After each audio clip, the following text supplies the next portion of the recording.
Hello friends, welcome to WeMake Trader. This is Sandeep Singh और आज हम समझते हैं चार्ट पैटर्न को।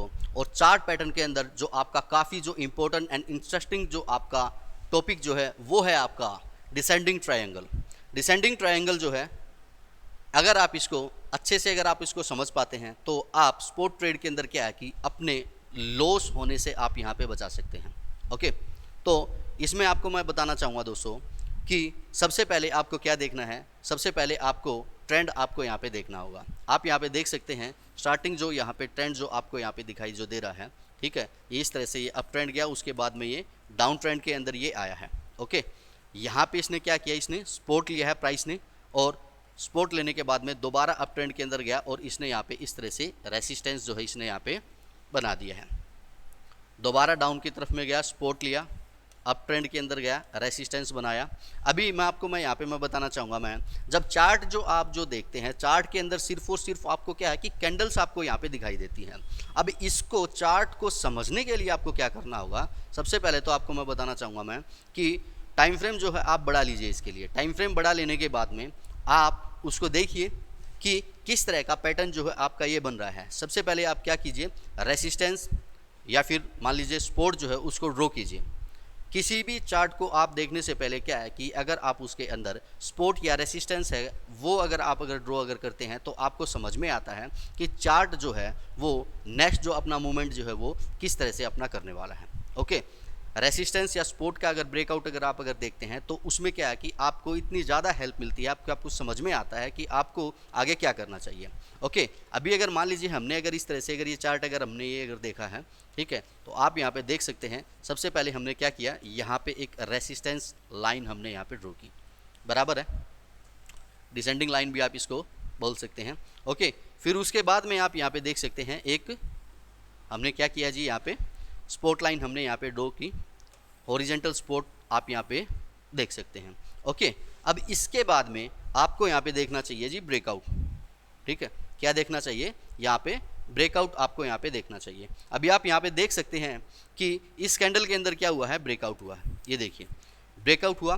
तो जब कभी भी ध्यान दीजिएगा, जब कभी भी अगर स्पोर्ट के अंदर अगर ब्रेकआउट अगर होता है, ठीक है, स्पोर्ट के अंदर अगर ब्रेकआउट अगर होता है, कंफर्मेशन अगर आपको अगर मिलता है तो वहाँ पे क्या है कि आप शॉर्ट कर सकते हैं।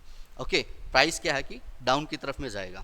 आपको इस चीज़ का पता होगा, अगर सपोर्ट का अगर ब्रेकआउट होता है तो आपको सेल करना चाहिए, अगर रेजिस्टेंस का अगर ब्रेकआउट अगर होता है तो आपको वहाँ पे क्या करना चाहिए जी, बाय आपको वहाँ पे करना चाहिए। ओके, अभी समझिएगा, ब्रेकआउट के बाद में जो आपका नेक्स्ट जो कैंडल जो है, नेक्स्ट जो कैंडल जो है उसके अंदर मान लीजिए आपने किया सेल। क्या किया आपने, सेल किया। सेल करने के बाद में स्टॉप लॉस जो है 101% आपको यूज़ करना चाहिए।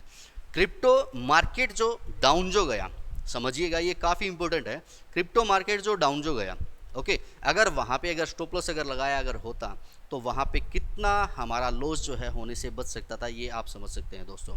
जिन लोगों ने स्टॉप लॉस अगर नहीं लगाया है आज वो कितने ज़्यादा लॉस में है, ये सिर्फ और सिर्फ वही समझ सकते हैं। ओके, जिस कैंडल के अंदर ब्रेकआउट होता है उसके हाई का हमें क्या करना है जी, स्टॉप लॉस लगाना है।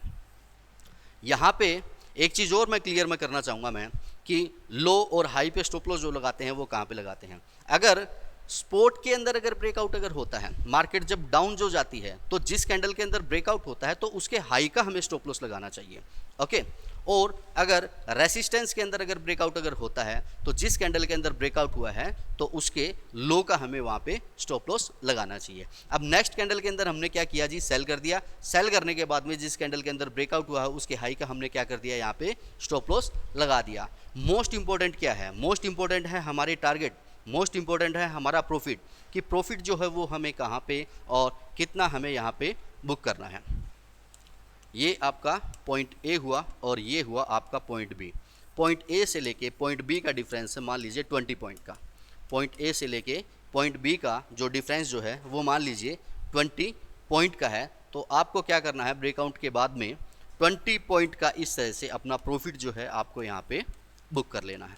20 पॉइंट का इस तरह से आपको क्या करना है जी, प्रॉफिट जो है आपको यहाँ पे बुक कर लेना है। ओके, तो इस तरह से क्या है कि डिसेंडिंग ट्रायंगल के अंदर आप ट्रेड कर सकते हैं। अगर इसके अंदर अगर कोई भी अगर आपका अगर क्वेश्चन है, कोई क्वेरी अगर है तो मैं आपको यही कहूँगा दोस्तों कि कमेंट बॉक्स के अंदर कमेंट आप ज़रूर कीजिए।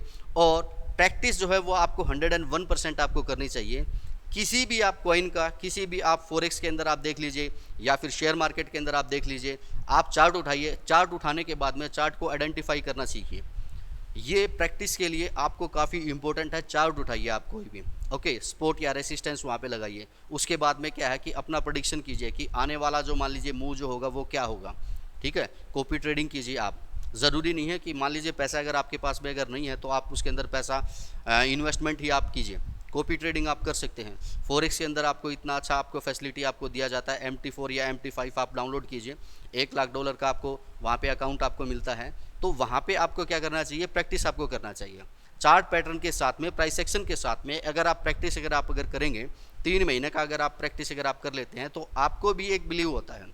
गोल्ड पे कीजिए, किसी भी एक करेंसी पेयर को उठा लीजिए। मान लीजिए गोल्ड को आपने उठा लिया, ठीक है। गोल्ड के अंदर अगर आप परफेक्ट अगर हो जाते हैं तो आप ये देखिए, ज़रूरत ही नहीं है आपको कहीं पे जाने की।